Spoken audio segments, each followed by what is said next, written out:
Bonjour à vous, nous sommes très heureux de nous retrouver.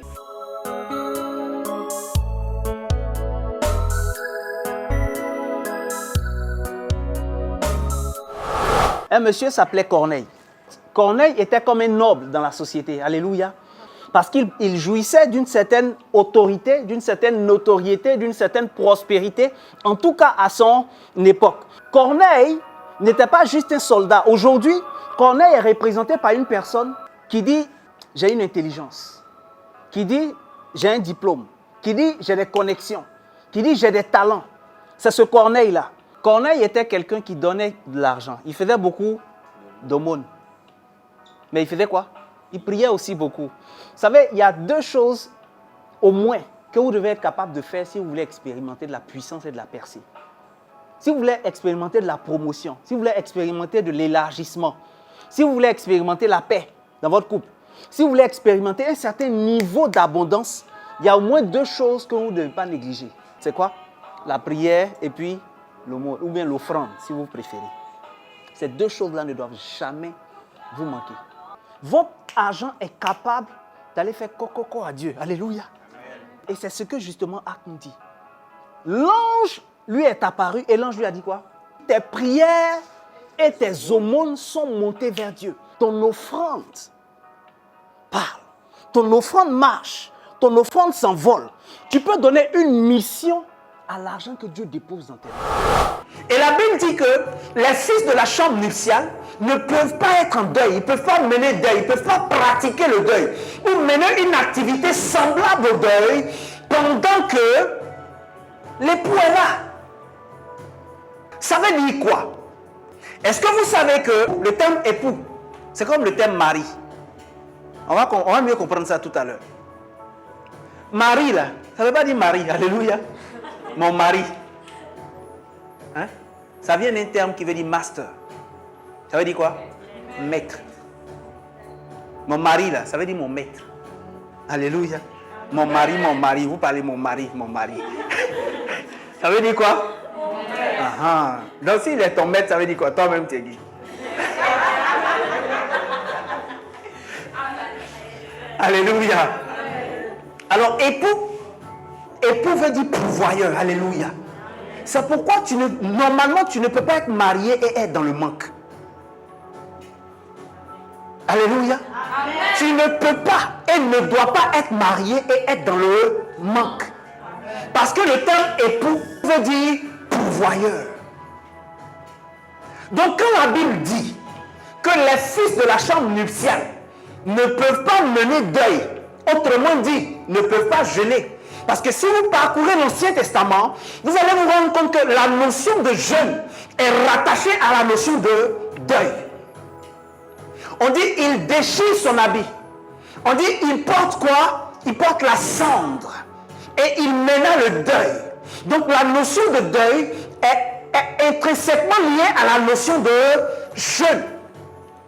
Alors si la Bible dit que les fils de la chambre nuptiale ne peuvent mener deuil, donc ne peuvent être dans le manque, ne peuvent jeûner, à combien plus forte raison celles qui partagent la chambre nuptiale avec l'époux. Alléluia.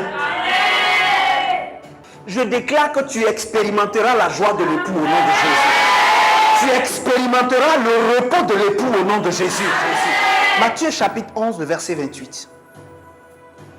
Certaines versions disent, venez à moi vous tous qui êtes comment? Fatigués, chargés et fatigués. Mais ici il dit quoi? Vous tous qui vous fatiguez, vous-même là même, vous vous fatiguez. Vous tous qui vous fatiguez. Qu'est-ce que je vais faire? Je vais vous donner du repos. Donc ce soir il est question de repos.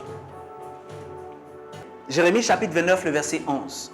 Moi l'Éternel, je connais les projets que j'ai formés sur vous. Projets de paix et non de malheur, afin de vous donner un avenir et de l'espérance. Certaines versions disent bonheur. Pourquoi? Parce que le terme étymologique qui a été utilisé pour traduire paix, là, c'est le même mot qui a été utilisé pour traduire ici repos. Donc le même mot, il veut dire paix.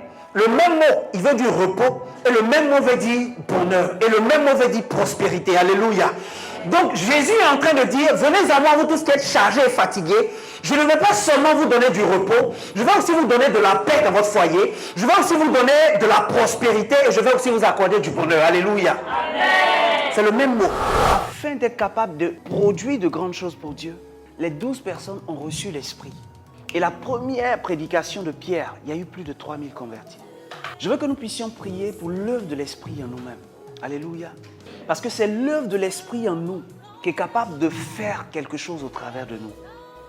L'Esprit en nous. Tu vas élever la voix et tu vas prier le Saint-Esprit. Tu vas lui dire, je veux que tu fasses ton œuvre en moi. Je veux que tu fasses ton œuvre merveilleuse en moi. L'œuvre de conversion, l'œuvre de consécration, l'œuvre de puissance, l'œuvre de transformation, l'œuvre d'enracinement en Christ. Élève la voix et parle au Saint-Esprit. Demande à l'Esprit de Dieu de faire son œuvre en toi. Dans le nom puissant de Jésus. Romains chapitre 5, le verset 5, la Bible dit, l'amour de Dieu a été répandu dans nos cœurs par le Saint-Esprit.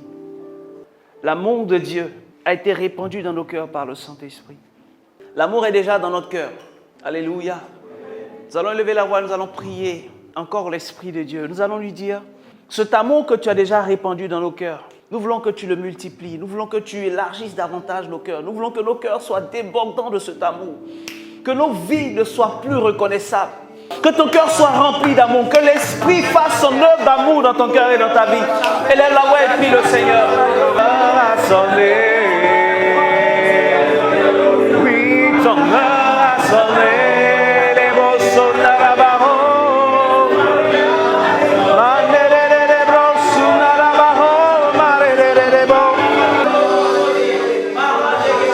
Dans le nom de Jésus. Dans le livre de Galates, Galates chapitre 5, le verset 22 nous dit, mais le fruit de l'esprit, c'est l'amour, la joie, la paix, la patience, la bonté, la bénignité, la fidélité, la douceur, la tempérance. Toujours avec l'esprit. Tu vas lui dire que c'est son moment dans ta vie et que tu veux que le fruit de l'esprit soit manifeste dans ton cœur et dans ta vie. Il a dit l'amour, il a dit la joie, il a dit la paix. Il y a peut-être l'un de ces fruits qui manque dans ta vie. Il y a peut-être l'un de ces fruits qui manque dans ton cœur, qui manque dans ce que tu fais. Tu sais, tu peux être en train de porter quelque chose à quelqu'un, mais cette chose n'est pas accompagnée par le fruit de l'esprit. Donc l'impact de l'esprit ne peut pas être réel dans la vie de la personne. Et ça commence par ton propre cœur. Ça commence par ta propre vie. Tu vas prier afin que le fruit de l'esprit soit authentique dans ta vie, soit réel et manifeste. Porter du fruit, le fruit de la joie, le fruit de la paix, le fruit de la patience, le fruit de la bonté, le fruit de la bénignité, le fruit de la fidélité, le